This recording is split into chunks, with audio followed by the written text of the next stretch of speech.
Well, hello, Matches. Well, hello there, Shannon. What's going on? As they say in the old country, Bon Jovi, how are you? Bon Jovi. You might be asking, what's happening with tonight's show?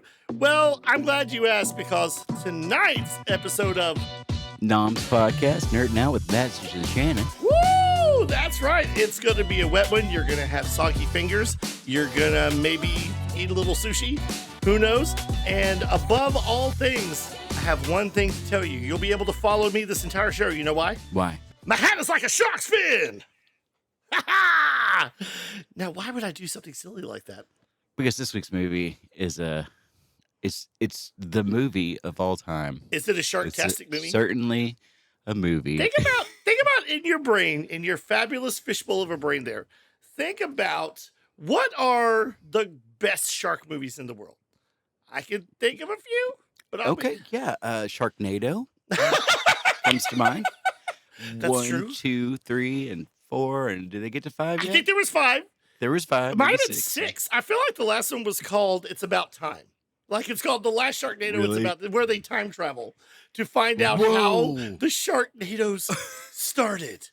I want to see that. Actually. We got to do a show on Sharknado. I know it's never been reviewed by anyone of renown, but I think 3 was named by Reddit, and it was really good. I can't remember what it was called. Was it Oh Heck Yeah? I'm cleaning it up for my mom. Was that the one called Oh Heck Yeah? One of them was called Oh Heck No. That's Oh Heck No. Yeah, I think that was it. Oh yeah. Yes. I think so. Yeah. I will say Barbara McGrath of Sugar Ray gets eaten in one of them. But no, what do you, when it comes to shark movies, I feel like I can put on one hand the most excellent shark movies in the world. Like, number 1 gotta be, I think you know where I'm going with this. Beach Blanket Bingo. Yes. I was going to say Jabberjaw, the real life show. No, of course, Jaws, the granddaddy of them all. Yeah. But when I think of a worthy predecessor to shark films, I think of 1999's Rennie Harlan directed Oh, no, they didn't. Surprise of surprises. I'm talking about 3 words. What are they? It's Deep Blue Sea. It's Deep Blue Sea. You do not seem as enthusiastic as me about Deep Blue Sea, Matches. Yeah, I've never heard anyone enthusiastic about Deep Blue Sea. I didn't even know anyone liked this movie. Really? What was I saying? Oh, yes, there I was. The year was 1999. I took myself to the theater with whoever was with me to see Deep Blue Sea. I wanted to see if Samuel L. Jackson got eaten by a shark. I wanted to see if, LL Cool J was a good actor. And if he got eaten. One of those things for sure came true. Oh, my God. If not both. I have a feeling this is going to be our Tank Girl in reverse. Am I right? Is this the movie that you do not like a lot and I absolutely love? No one hates a movie like you hate Tank Girl for no reason. Oh, we're out there. We actually meet every 3rd Tuesday of every month. This actually works as like a how not to write a movie, how not to develop your characters, and how to hire actors that maybe don't seem like the professionals they're hired to play. Okay. I feel, But anyway. I feel like this is going to be a fun entry into our little show. Yeah. But we don't do this alone. We're not swimming out there all by ourselves. We've got the 2 big sharks. We got the great whites because they were white. We got the great whites who is going to help us out. I can't say, I'm sorry. I can't say they're great. Kidding. I don't know. I don't know. The blacks are great too. I'm just saying. Who helps us out with our show? Siskel and Ebert, our best buddies in the whole world. That's right. I wish they were still alive. Oh man, AKA Bruce and Jabberjaw. They would not like us. They would hate us. I don't know. I don't. They'd be like, I feel like we get 2 big thumbs down from heaven. That's okay. Who are these 2 amateurs trying to take over our stuff? That's right. I can see us getting a review. I can see us getting a giddy shout out, and I hate them. Yeah, exactly. Yeah. Oh man. Well, all right. So, I understand you've got like a little synopsis of the movie. Are we gonna do that before or after we roll this beautiful B-roll footage? Let's go ahead and roll that beautiful B-roll footage. I'm excited about this movie tonight. I'm not gonna lie. Vamos! Oh, I know. Stay out of the water. Now, as you told me previously on a podcast before, your father was so frightened of the film Jaws that you guys never went on a beach vacation. Am I right? You're right, especially when we were little. When we went to Disney World with the high school band, he was a chaperone, I think. Okay. And one of the years we went, the earlier year, I think, we ended up going to the beach. And that's the only time, not the only time I've ever been, but the only time we ever went as kind of a family. Yeah. Oh, wow. Okay. Was he okay, or was he yelling like, get out of the water? Get out of the water? It's okay. They just had a hurricane, so everything was filthy. It was like seaweed and sand all up in my drawers. You know, it was bad. Oh my gosh. Sharks are coming up with little wipers. That's right. Yeah. That's funny. Well, tonight's movie is not Jaws. And no, it's not the masterpiece that Jaws was. But let me tell you how I view Deep Blue Sea. Deep Blue Sea is the heart of a B film with glorious aspirations. And I think it gets the job done. Is it a perfect movie? No. Obviously, because the sharks are a mix of animatronic, CGI, and some real sharks that apparently actor Thomas Jane was told he needed to go swim with. And he says he was so scared he does not remember what happened. Whoa. I mean, people can swim with sharks. They used to do it at Disney World. You know? Yeah, that's true. But it's really expensive. You know, it costs an arm and a leg. Yeah. But wow. Yeah. Them's the jokes, folks. Do we get a dump? We better. Come on, producer. Hopefully Jabberjaw can do it. That'd be hilarious. Oh, I love Jabberjaw. Yeah, but you never saw the behind the scenes of Jabberjaw when people kept disappearing. That's why they had to go from town to town. Because Jabberjaw kept eating people. Yeah, it's true. It's true. I think this movie is great fun. I think it is the unpredictableness of it and the B-movie action of it. And I think it owes a debt to Alien. And I think if it was actually a B movie, it would be better. If it didn't take itself seriously, it takes itself way too seriously. Sure, there's a joke or two. There's a joke or two, but that doesn't mean that they're not. So you're thinking it's just, see, to me, it's like filled with humor. And the fact that it's got one of the biggest surprises, I think, of all time. One of the most surprising scenes, I would say, to a lot of people. And we'll explain more about that, even though if you're watching this, you probably already know, and that's okay. I just can't conceive of this as being a good movie. I was just sitting there unentertained the entire time, except for one little bit. So let me read the synopsis for you real quick. Yeah. I'm sorry you don't have a soul matches. I didn't know this. I don't.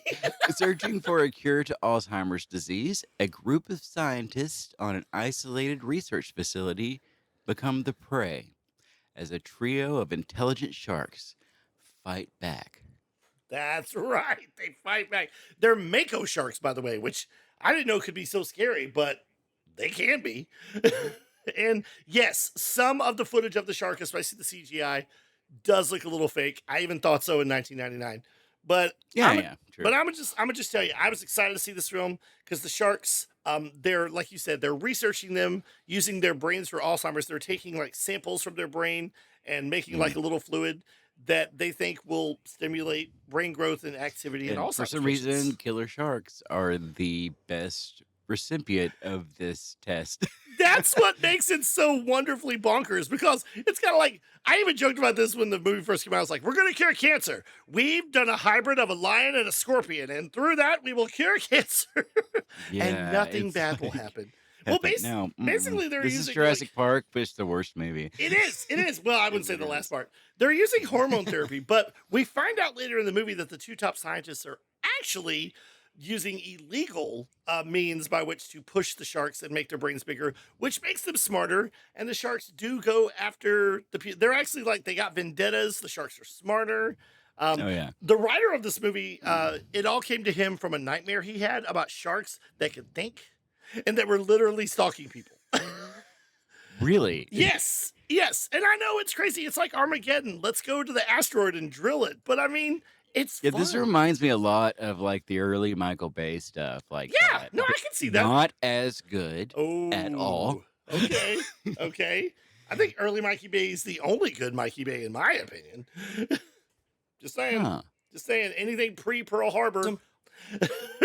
What else did this guy do? Rennie Harlan. I'm glad you asked. Rennie Harlan gave us one of the most awesome sequels, in my opinion, Die Hard 2. He's known for Die Hard 2. He's known for Die Hard 2.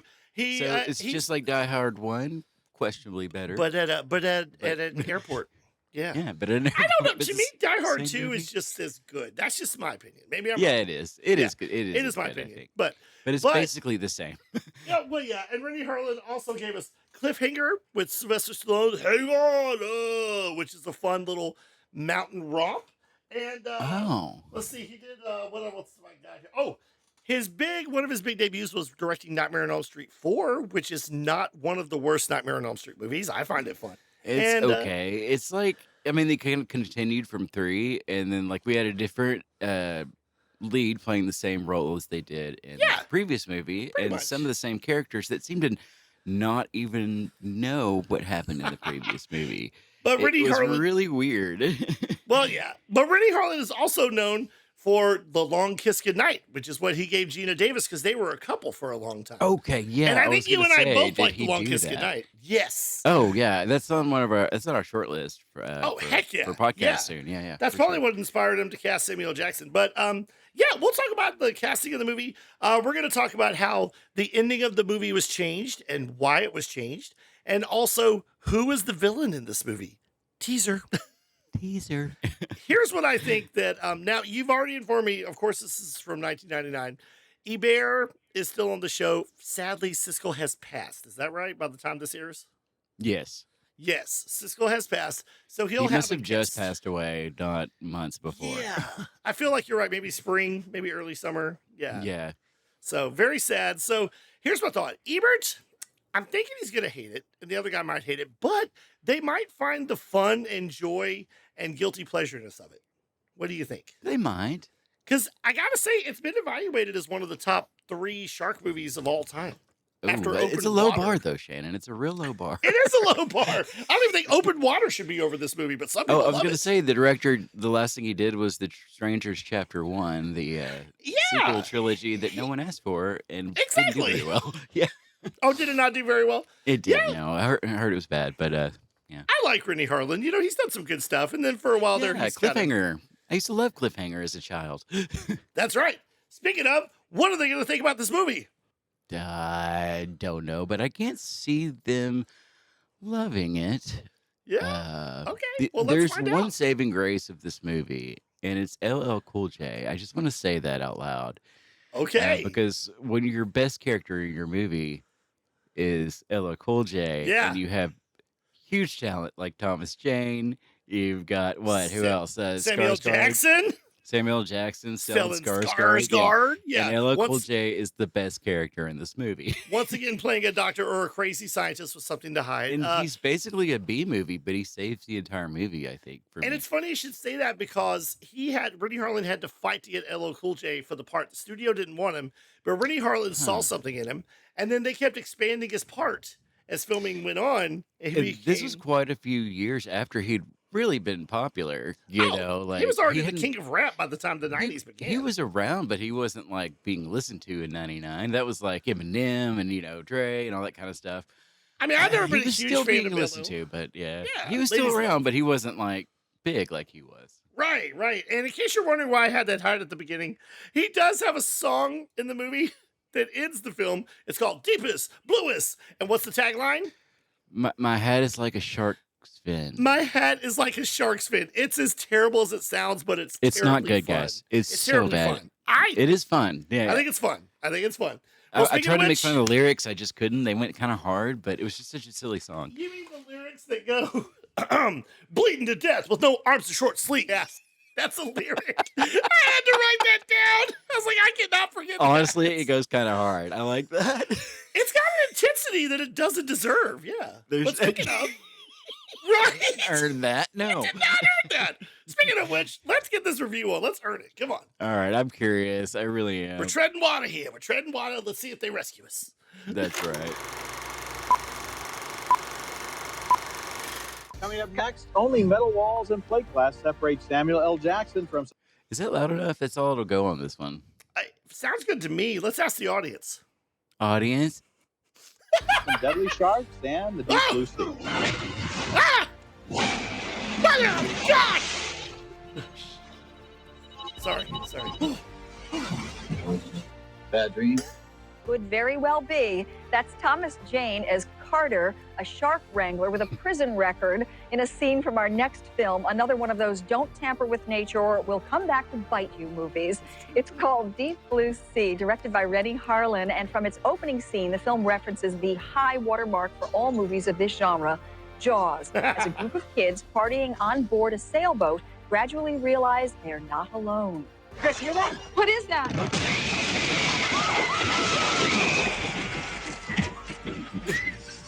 That poor girl Pretty got nice hit. opening scene, by the way. The opening scene Right? is a good, nice kind of fake out little thing, Yeah, because you're not sure if they're going to make it. You're not sure what's going on. And we find out, apparently, that these sharks are also going crazy at the sight of wine.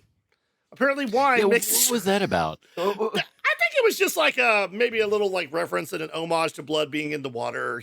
Obviously it doesn't smell like blood, but it's like, ooh, they're red. It was a really, really bad homage, I thought. But Yeah, okay. well, here's the funny thing about that scene. It Uh-huh. starts off with these, two sets of young people, obviously drinking age, and they're kissing, woo. And then the other guy turns to the other and he goes, "We're having a party." Like he has to tell the audience, this is what we're doing. Oh, yeah. Well, have you ever been to a party? That guy's always there. We're having Yeah. a party, man. We're having a good time. I hope this night never ends. Yeah. So, Does anyone it's want on me to do- par. Right Yeah, there. that's true. I've never noticed that Intruder guy. is one of 3 angry, souped-up mako sharks who've escaped from a floating laboratory where a team of scientists led by the gorgeous Dr. Susan McAllister played That is all she has going for her.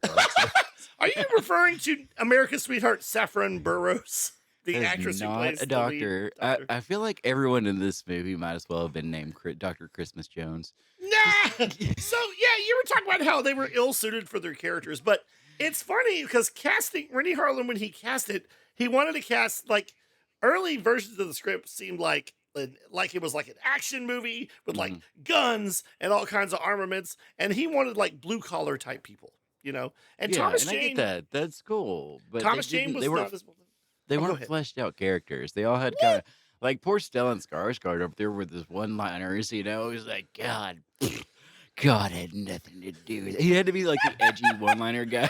Yes, Like, he's no gonna God.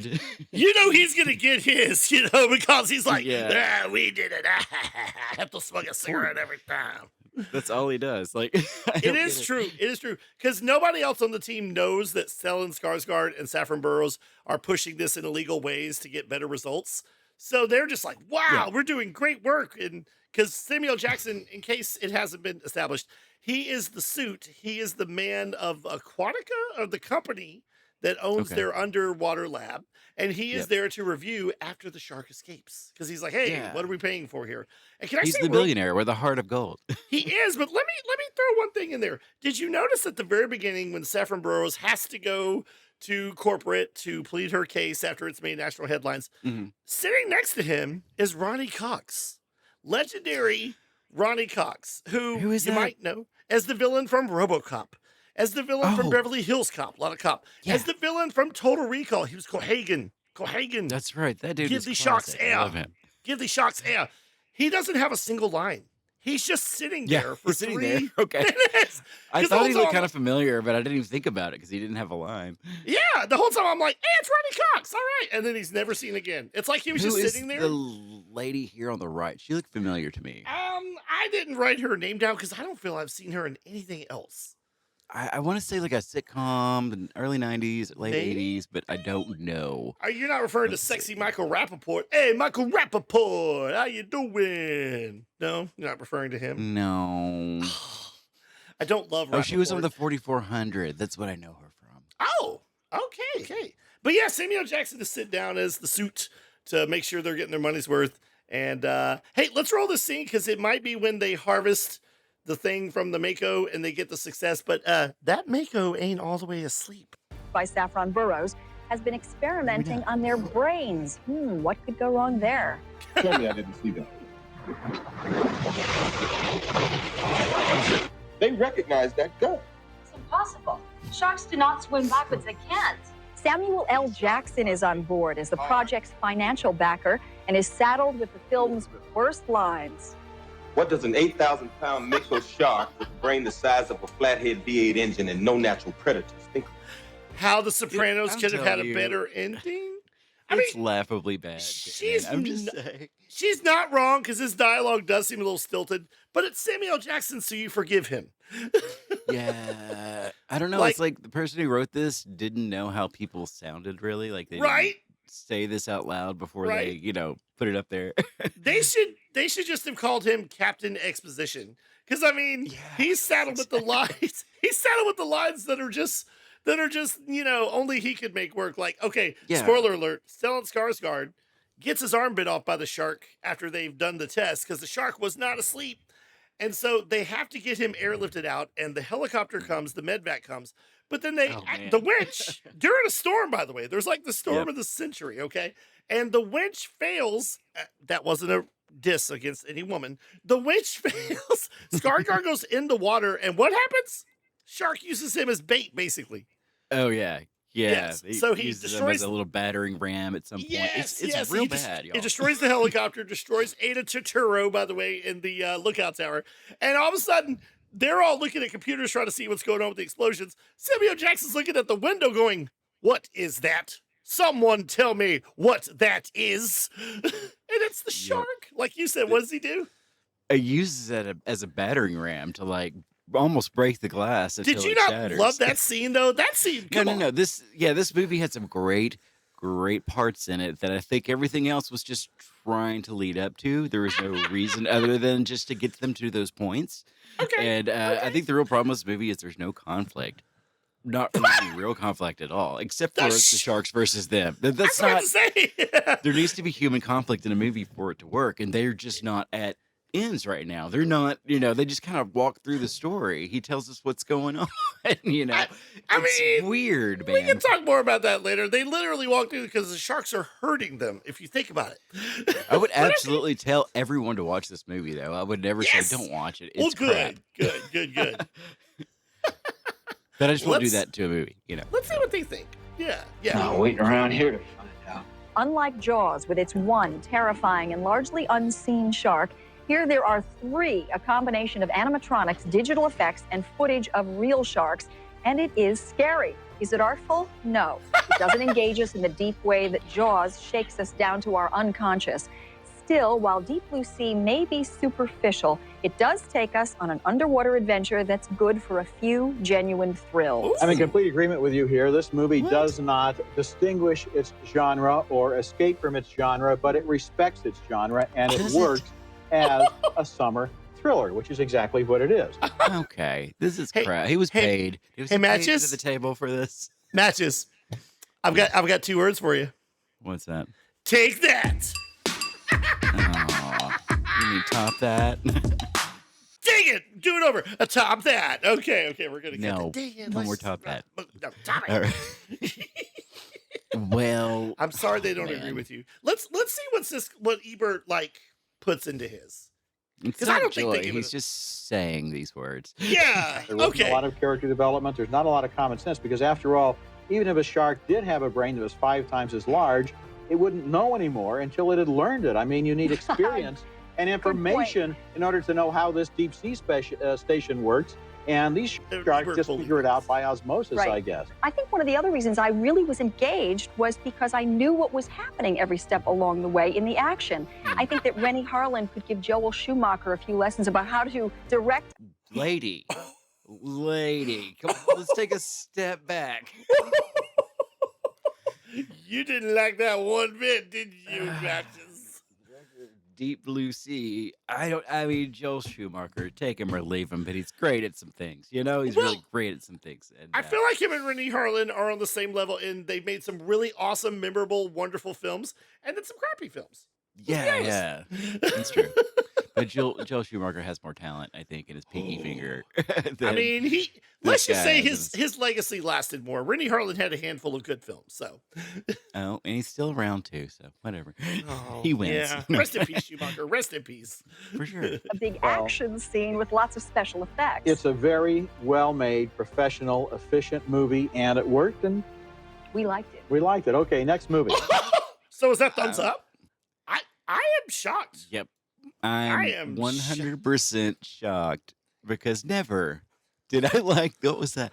No, it's fine. It's fine. It's just some things I've been working on in the lab. It's fine. Oh, okay. Oh, Shannon. It's fine. It's okay. fine. It's fine. It's fine. I don't know if it's fine. No, it's fine. His fin is like a shark's fin. Anyway, are you shocked that they liked it? I am. And I I'm love this 100% movie. shocked. They didn't have anything negative to say about Deep Blue Sea. They did. They did say Did it's they? predictable and there's not enough character development, but I think they see Yeah. the fun in it. I do. I think they see the fun, you know? That's good though. I'm glad they see the fun in it, and I'm glad they Yeah. also realize there's no character development in this movie. There's none. There's I mean, literally okay. I don't know. Okay, you know how I talked about there was more than one villain in the film besides the sharks? none. Yes. A lot of people tell me how you feel about Saffron Burrows' character, Dr. Susan McAllister. Okay, Dr. Christmas Jones. Yes. yes, Dr. Christmas Easter. She's trying to do the impossible because her dad had Alzheimer's and it destroyed his life and destroyed their lives. So she's trying to do something noble and wonderful and cure one of the worst, most horrible diseases in the world. On a serious note, I have seen Alzheimer's wreck people, and it's Tells all the horrible. time, and she wants to get that done, and she wants to get it done now. And That's that is her- right. That's right. That's her flaw, man. Darn the cost. Darn the cost. Like Yeah. she doesn't want people to get eaten and killed, but she knows there's going to be consequences, but she's pushing it anyway. Even as Yeah. the sharks are destroying things and are eating people, she's still obsessed with trying to save the research and almost gets eaten herself because of that. I get it. So, yeah. I mean, a I lot get of- that. A lot of But- people, I talked about how this. Well, go ahead. No, I was just gonna say, like, yeah, there are consequences, but I guess no one knew the Yeah. consequences would be like this. You know, Right. like, But a yeah. lot of people see her as the second villain on par with the sharks. yeah. And I told you there's lots of unpredictable deaths and things in this movie. Okay, at the very end of the movie, spoiler alert, when there's only a few left, and we'll get back to that, she decides to distract the shark because the whole point of the shark, like helping them sink and flood the facility, was to get the gates down low enough where the titanium was underwater and they could swim right through the regular metal gate. Okay? yeah. And there's one shark left. And Saffron Burrows decides to distract it by jumping in the water with bloody hands. She's like, it's just an animal. And the shark goes towards her like it's going to eat her, and it stops. And for a second in the theater, and I'm sure around the world, people are like, it recognizes her. It won't harm her. And then just as Thomas Jane is about to get there, what happens? Oh, it harms the crap out of her. Oh, it just chomps her to bits, and she is dead. And that shocked me because I thought she was going to live due to character tropes. Okay, she was going to live. The original cut, Really? yes, seen by an audience 1 month before the release. The Mhm. audience loved the movie, but they hated the fact that she lived and made it. They thought since she had brought the whole What? thing down, so they did a 1-day reshoot Yeah. where they totally changed the ending, and she doesn't live. Yep. Wow. Yes, I always Yeah, wondered. I get it though. Like, I don't. She Yeah. just wasn't a good character. If she had been a good character at all, they would not have done that or said I that. get it. think. She's always brooding, but She's a speaking little bland. a Little little bland, Shannon. but you know who's not bland? That's Sam Jackson. Now, when he makes it to the end of the film and he's the hero and saves the day, that is amazing. That didn't happen, did it, Shannon? No, only in my mind. Okay, here's the big surprise. For those of you who've never seen the movie, spoilers, Samuel Jackson, basically, let's say it, at the time, the biggest headlining star of the film. Okay? Yeah. LL Cool J, very well known. Thomas Jane, this was one of his early films. He'd been around for a while. Stellan Skarsgård, same thing. He'd been around for a while, but he wasn't like as big as he is now. Okay. Samuel Jackson sees that they're fighting with each other. They see the sharks have wrecked the sub inside the little pool where they were going to try to escape. Yeah.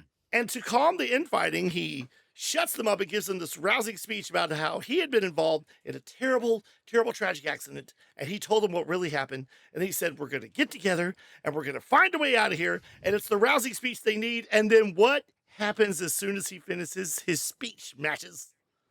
Well, I think he says we need to close this tank up, and Yeah, the basically. It's like, shark jumps up, snatches him, back down literally into the water. pulls him down. And for a second there, you're like, maybe he's okay. Maybe he'll swim. Well, in the TV edited versions, there's just the pool of blood. But in the movie, two of the sharks literally tear him in half. Like, oh, I'll take some of this Sam Jackson. I'll have this out. Oh, This is that's right. delicious." Yeah, they're like double teaming him, and it's Yes. like, oh my god. And he's still screaming as they're doing it. Like, and everyone is so shocked, including the actors. Let me tell you who was the most shocked. I went to the movie theater to see this, and I was pretty brave. Like I said, I was closing my eyes a little. I was like, okay, I can do this. It's not Jaws. I can do this. Behind me were two of the biggest Samuel Jackson fans in the world, and I'll tell you how I know this. because they were so excited. They were yelling along. They were, woo! Mm-hmm. As soon as he gets killed, they both just go silent and go, killed Sam Jackson. They killed Sam Jackson. And I'm not making this up. For the rest of the film, they are going, they killed Sam Jackson. How could they kill Sam Jackson? He's dead? How did they kill? There's no way. They killed Sam. They're so just funny. saying that. I went because I figured they would do that just for the stunt. Did for you? the shock value. They had to. I thought he would make it at least to the end. And then he Everyone could die. thought that. I'm sure. Yeah. And, yeah. And these people, those two guys probably to this day are like calling each other up. Hey man, how's your family? Good. Are you sure they killed Sam Jackson? Can you believe? Yeah. Because I mean, it was shocking. When my sister rented it, I was listening in her room. I was listening from the hallway to hear her reaction. I waited for it, and I heard, "What? No way!" No shit.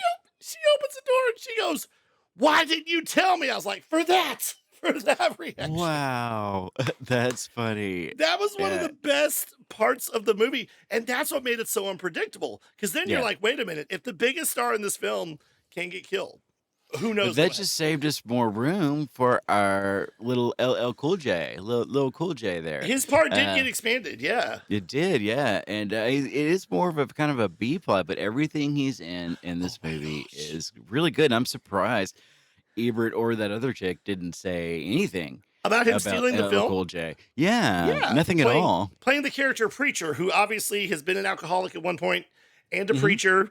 And he is comic relief, and he's got, I know this hurts your heart, he's got a wacky, wisecracking parrot, voiced by Frank Welker, by the way, legendary voice actor Frank Welker, yes. I didn't know that. That's cool. I think his name was Bird. They just named him Bird, and because he kept calling him Bird. I don't know. He gets eaten. Some people are trying to think maybe he flew away, and we just don't see him again. He flew away underwater. That's what I like to think, because holy crap, they were just going for shock value back then, and they killed the bird. He should have been there at the end, just happy as a clam, saying, "What does he say all the time? So about your butt's too big?" Or he's like really rude and cusses him out. That's what's funny about it. Yeah, well, it's just so funny because like Preacher towards the end when they kind of break up a little, they've got a plan, and he's in a room and he finds a camera, and he like starts filming. And he's like, "How do I leave my legacy? I've loved the bottle. I've loved the pulpit. What do I have to give to the world?" And he goes, "How to make the perfect omelet." It's little comic touches like that. And then the scene when they the scene where they decide they're going to finally flood it and make it to the surface, and they've got like a 50-50 shot of living. He grabs hands with Thomas Shannon and Saffron Burrows, and he starts praying. And he's like, "Yea, though I walk through the valley of the shadow of death." And I know you don't think this movie is great, but that moment in the theater and to this day, that moment gets me pumped. I'm like, yes! Wow, that's cool. Yeah, he does his own cussing variation on it. I won't say all the ones he says. Something like carrying the biggest stick and being the meanest mother in the jungle. Oh, wow. Yeah, but it's great because they say amen as they're flooding the room, like, amen, amen. And then he almost dies. Yeah, that's true. I thought he was a goner for a second. I couldn't remember the film, back whenever this was. Is it 25 years ago, 26 years ago? 26 now. Yeah. How old are we? Yeah. Ooh, yeah. Yankee Doodles. I think this movie's a lot of fun. And, it did spawn a bunch of sequels. There was a Deep Blue Sea minus. There was the Halloween version, Deep Boo Sea. And, of course, the religious version where the sharks find God. It's called Deep Blue Sea at the Pole. No, I'm kidding. There were 2 straight-to-video sequels, though, like in the recent years. Yeah, like 2018, 2022 or something like that. I had no idea. I might check them out just to see how bad they are. I think the only thing they have in common is they're researching sharks, maybe. Okay. Well, I have about a minute left, so what else we need to run down on Deep Blue Sea? Well, I mean, Thomas Jane stole the show. He's also... Oh, there is a reference to Jaws in the tiger shark that they put in there. It has a license plate in his mouth, just like the tiger shark in Jaws. That's their little homage. Right. Yeah, I remember that. Yeah. That was good. And my good buddy Jim, he thinks there's a whole bunch of ripoffs and homages to Jaws in this film. So I'll let him be the judge of that. Okay. Let's see. I know Alien was an influence. Claustrophobic, chase monster scene. Oh, yeah, and you don't know who's going to live. Think about Alien. Think about, we all know Sigourney Weaver is like the queen of the Alien franchise, right? Yeah. But think about if we were to watch the film for the first time, not knowing anything, back in the 70s, Yeah. who would you think would survive? I mean, you're thinking maybe Tom Skerritt because he's the captain, maybe, maybe, what's her name that I don't particularly, Veronica Cartwright, Yaphet I Kotto. love her. I don't know why you don't love her. She's amazing in everything. I can watch her and stuff. It's like Freddie Prinze She's Jr. I my don't like movie him. mom, my TV mom. I love her. She is a movie TV mom, isn't she? No, I think the movie is I think it's so much fun. I'm so glad I went to the theater to see it. It surprises people to this day. It's been reevaluated as a better movie than you think. That's what I think. I think it's fun. It's got its flaws. Yeah, that's true. I think it's a good movie. Shall we wrap it up and rate it? We shall. Yeah. What did you think about the review first, though? Oh, the review. Okay. Being a big fan of this movie, I loved it. I was shocked. I thought they would think there were a few good things, but it was just too schlocky and it might be Rennie Harlan's last great movie. Yeah. Okay, so your thumbs down the review? I was shocked and I hated it. Okay, Every bit of that. I don't know. I feel like they got paid under the table to say something nice about that movie. I don't don't like this movie. It's not great. No. See, and I'm opposite. If it's on TV at any time, even if it's the last 10 minutes, I will watch it. It's so entertaining. I walked out of the theater thinking, I never have to watch this again if I don't want to. You said that. It's my choice. It's my choice. And I went out of the theater. I went out of the theater trying to find those two guys because they were probably all the way home like, they killed Sam Jackson. They killed Sam, probably. I do love the very end, though, when only LL Cool J and Thomas Jane are alive, and the rest of the crew from the lab that had taken the weekend off, they're coming back on a boat, and they look happy, even though the lab is, like, destroyed and singing. And then LL Cool J's like, now, are you sure it was just 3 sharks? And Thomas Jane is like, yeah, I'm sure. And he pulls his feet out of the water. He's like, nah, it's more like it. That's right. Yeah. I was like, wait, are there? Okay. Yeah. And I got to say, what do you rate that? What do you rate it? Okay. Well, Thomas Jane is my Punisher on the film. I'm just going to say that right now. I love what's his name on TV. Okay, so point being, I love this film. It's always entertaining. I would recommend it highly, but I'm going to give it not 5 because I leave it room for it being a good B film. So I'm going to give it 4 shark fin hats out of 5. Dang. Shark fin hats. Well, I just didn't think like it's it a as good much piece as of you did. entertainment. I'm going to give this 2 perfect eggs out of 5. 2 perfect eggs. You mean how to make the perfect omelet? Yeah, whatever. A lot of people overdo the cheese. This is a mistake. LL Cool J gets all 5 stars, though. He was amazing. He does. Well, and Michael Rappaport gets one funny line towards the end when he's putting on his wetsuit and he turns to LL Cool J and he goes, "Preacher," and he goes, "Would you set me up?" Like a cute little. It's adorable. Oh, yeah, that's funny. Yeah. Oh, well. Well, that's it for our review of The Deep Blue Seas. The Deep Blue Sea, which is not streaming on any service for right now. You can rent or buy it. I watched it on AMC since this weekend. Huh, okay. Yeah. All right, so now that we've submerged into Deep Blue Sea, we've got prune hands. What are we going to do next, buddy? Next, we're going to, just like LL Cool J in the last movie, sing a silly song. BT Dubs in the video, he turns into a shark. I believe you. It's so bad, it's good. I don't know why, but I believe you. And you should. Speaking of so bad it's good, ladies and gentlemen, are you ready for this theme song inspired by Deepest Bluest Deep Blue Sea? I don't think you're ready for this. As ready as we'll ever be. Go ahead. Let's do it. All right, here we go. What day is it? Oh well. It's getting dark. Have you seen my shark? Tell me when we get one in. To me, it's seeming they're kind of scheming, trying to find a way out of here. We went too far. Now that guy's lost an arm. Next thing, the sharks are giving chase. A whole lot of action. They ate Samuel Jackson, but they didn't like the taste of Cool J. Whoa! Don't give me none of your motivation. We've had it with your sedatives. Saturday night's all right for biting. Hey, I think I see a fin. Gotta get out of the sinking lead. Thomas Jane is ready to fight. 'Cause Saturday night's the night they bite. Saturday night's all right, all right, all right. Whoo! Swim away, swim away, swim away, swim away, swim away. Gosh, swim away, swim away, swim away. Saturday night's all right. Do, jump. Wow. Whew. So what'd you think? Huh? I was hoping the shark would just come around and use you as a battering ram there toward the end. It really would. Some kind of effects or something. It was okay to me. It really would be the circle of life if that happened. It would.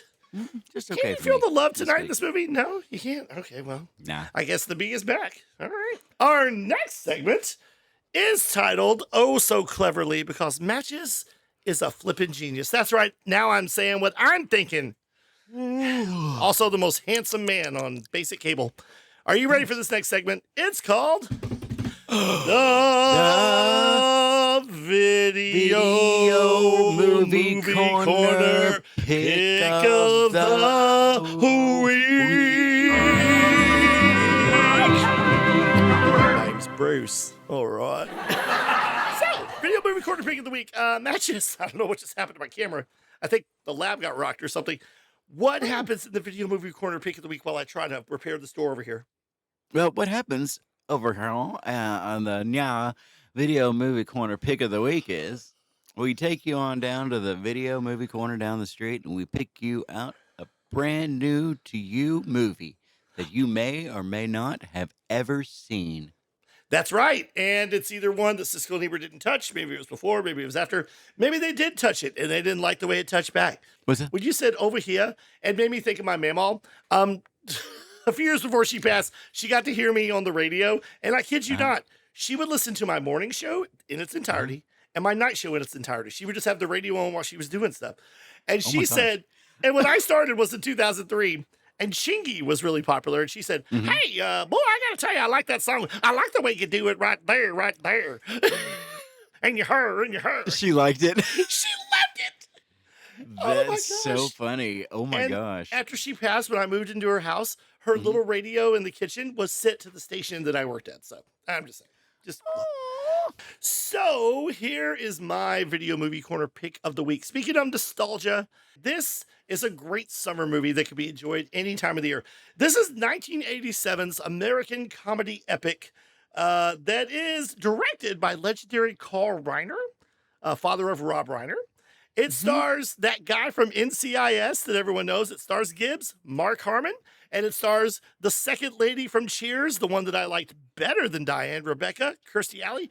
This movie is 1987's comedy masterpiece, Summer School. Summer School is a fun little, very 80s teen comedy romp, PG-13 though, so there are some limits, where these kids will not be able to graduate or go to the next level if they don't pass summer school. Mark Harmon is the unfortunate coach at school and teaches other things. Every coach taught other things, right? Yeah. Like sometimes your coach would teach you history, and that'd be great, right?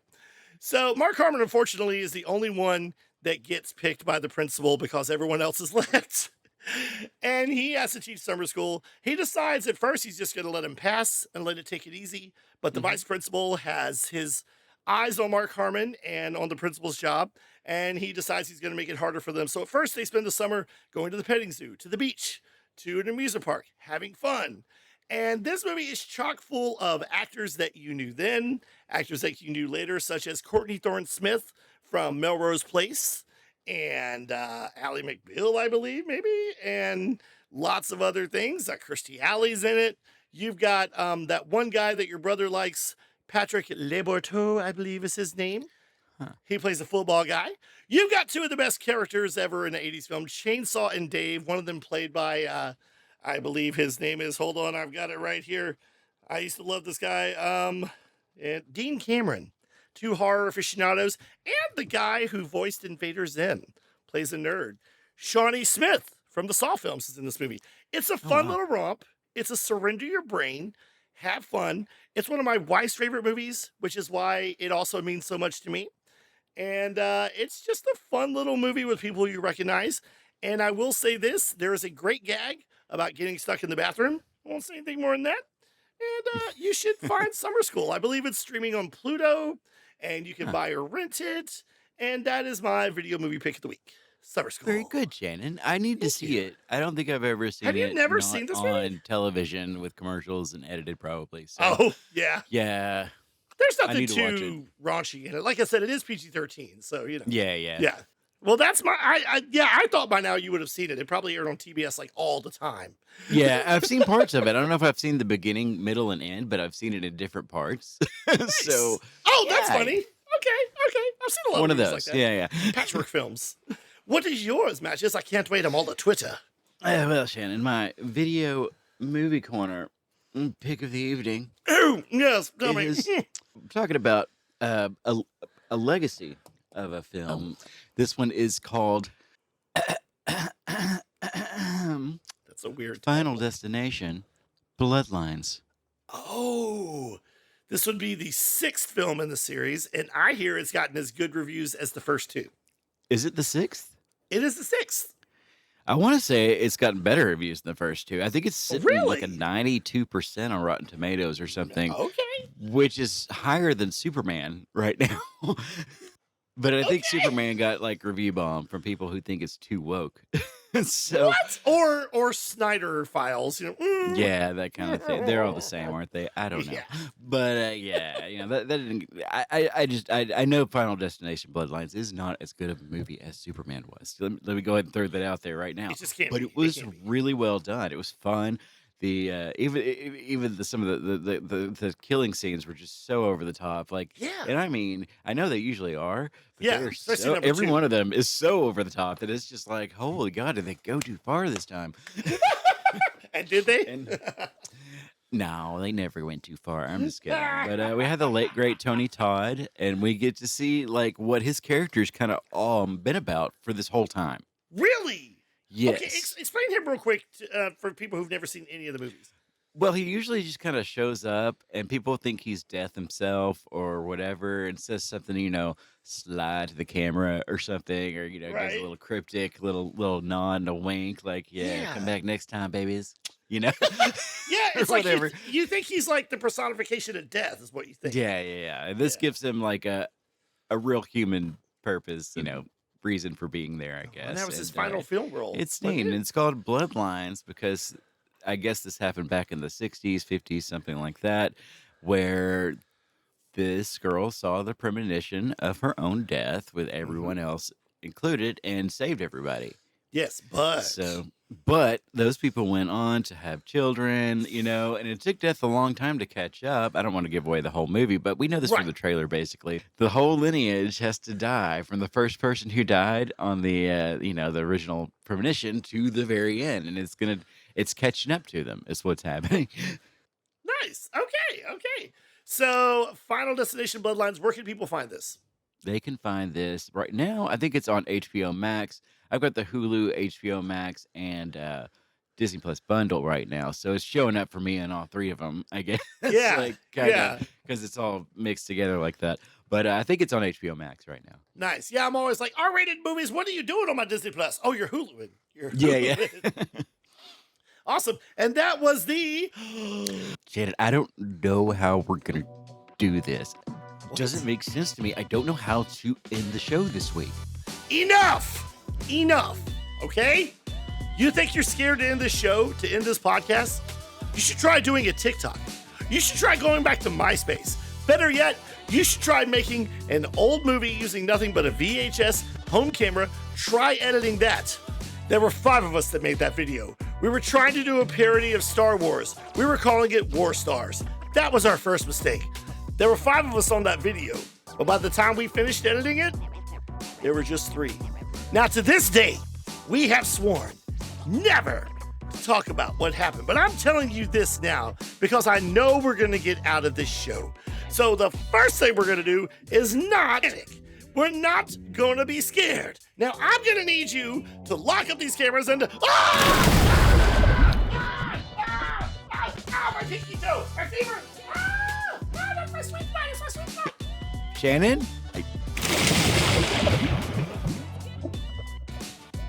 Okay, well, guys, we got to wrap this up. So be sure to like and subscribe. If you want to contact us, you can contact us at nomspodcast@gmail.com. You can comment down below. And yeah, like and subscribe and comment. It really helps us. If you're my friend and you've made it this far into the show, do that.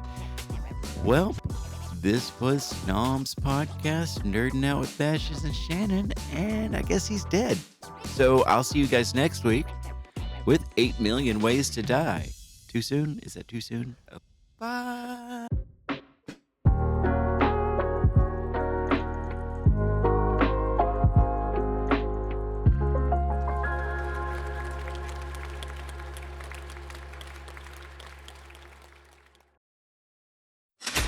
Nom nom nom. Nom nom nom.